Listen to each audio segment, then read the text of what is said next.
got 3 main areas that I'm going to cover, and the first area is rehearsals. Ik ga even over 3 gebieden spreken en één zijn de oefeningen. If you're on the sound team, Als je in het geluidsteam zit, try to be the first person at the rehearsal so you can make sure that everything's working and ready for when people arrive. wees een van de eersten die dus op de oefenavonden is, zodat je zeker bent dat alles werkt als de muzikanten komen. Try to be the last to leave as well, just in case there's been any problems. Wees ook degene die als laatste weggaat, want als er problemen zijn, kunnen ze je aanspreken. So you can fix it. Dan kun je het oplossen. Take a note in the rehearsals of anything that's different from normal, maybe a solo on an instrument or Ja, en maak ook even een notitie van als het iets gaat wat even anders is dan normaal. Bijvoorbeeld een bepaald lied dat anders loopt, maak er even een notitie van. Make note as well of anybody that hasn't turned up that are going to be there on the Sunday morning. En ook degene van die er niet zijn geweest, dat je even, die er wel zondags moeten staan. To make sure that you prepared for them arriving on the Sunday. Dat je dus hun komst, zeg maar, dat het goed voorbereid is. If you do the words, make sure you've got the right songs and the right spellings. Ja, als je dus de beamer bedient, maak er zeker van dat je de juiste liederen voor je hebt en dat de juiste spelling er is. Yeah. And the second point I'm going to cover is communication. En het tweede gebied is communicatie. Worship leaders and other leaders, tell technical people of any changes to any rotors, because this really saves us time. I missed that. If tell the worship leaders and leaders, like tell the technical people if there's going to be any changes to the service. Oké, dus de mensen, de leiders, moeten de technische mensen ook inlichten als er veranderingen hebben plaatsgevonden. Because if there's any changes, then we can make sure that we're prepared for it. Maar als er veranderingen zijn, dan kunnen hun zich er ook op instellen. Yeah, like for if there's going to be a special item like a ministry item, or just make sure that the PA people know, because it's hard to deal with when it's happening. Ja, dus als er een keer een speciaal iets, zeg maar, tussendoor komt, dan moeten de mensen van het geluid ook weten, want dan kunnen ze zich ook daarop instellen. In our church, the worship leaders have signals. En in onze gemeente hebben aanbiddingsleiders signalen. For the musicians to know where they're going next. Ja, dus voor de muzikanten, zodat de muzikanten weten waar ze naartoe gaan. If you're doing words, learn the signals from the musicians. Ja, als je dus de beamer bedient, dat je de signalen kent. Because if you learn the words, then you know where the worship's going, and you can have the words up on the screen for the next verse. Ja, dus als je de signalen kent, dan kun je die woorden alweer klaar hebben voor het volgende gedeelte. Okay, the third point is actually on the day, on the Sunday morning. En het derde punt is de zondagmorgen. As with the rehearsal, be the first person before here. Ja, wat de oefeningen betreft, wees als de eerste hier voordat er geoefend wordt.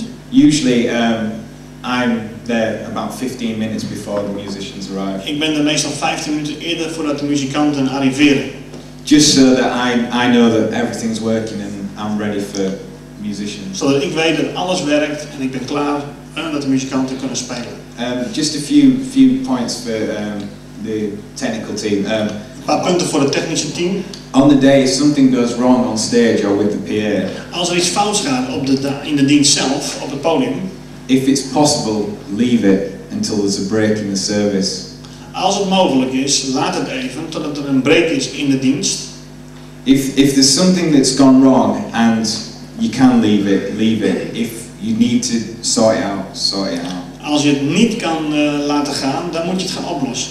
But there are some do's and don'ts in this. Maar er zijn wel dingen die je wel en die je niet moet doen.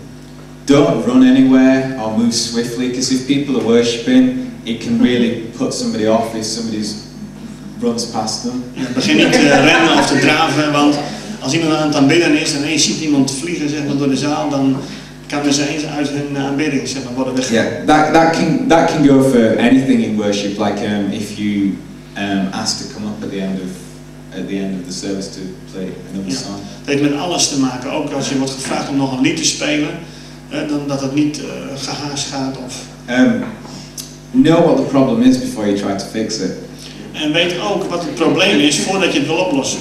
Because if, say, for instance, that I turn this off.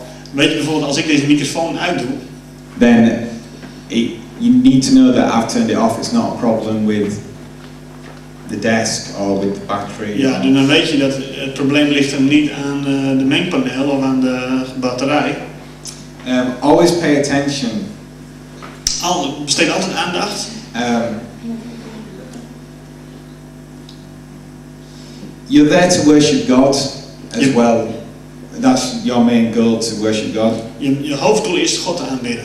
But it's a different kind of worship. You've got to pay attention. Maar het is een verschillende manier van aanbidding waar je ook je op aandacht moet oprichten. If you're dealing with musicians on stage, als je te maken hebt met muzikanten op het podium, and you've got your eyes closed and your hands up, en als je je handen omhoog hebt en je ogen dicht, you're not going to be able to know what's going on stage. Dan weet je niet wat er gaande is op het podium.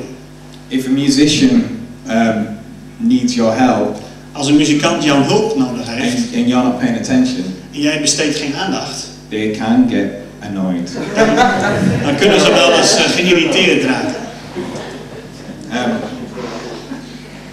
This applies to what I was saying about applies to people that's doing words as well. Pay attention to the worship leader and where they're going with their songs. Het geldt ook voor degene die de beamer zeg maar doet. And now comes the godly part. Nu komt het goddelijke gedeelte. Pray during the week.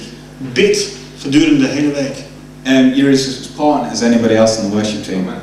Het is heel belangrijk voor het hele aanbiddingsteam, maar ook voor de geluidstechniek. You can be the best sound engineer or anything in the world. Je kunt de beste geluidstechnicus zijn in de wereld. I know some people that are professionals in this field. Ik ken mensen die echt professioneel zijn op dit terrein. But they don't know how to do a church service. Maar ze weten niet hoe ze een gemeentedienst moeten Your heart needs to be in tune with God. Je hart moet in overeenstemming zijn met God. And with the worship leader and with the pastor. Met de aanbiddingsleider en met de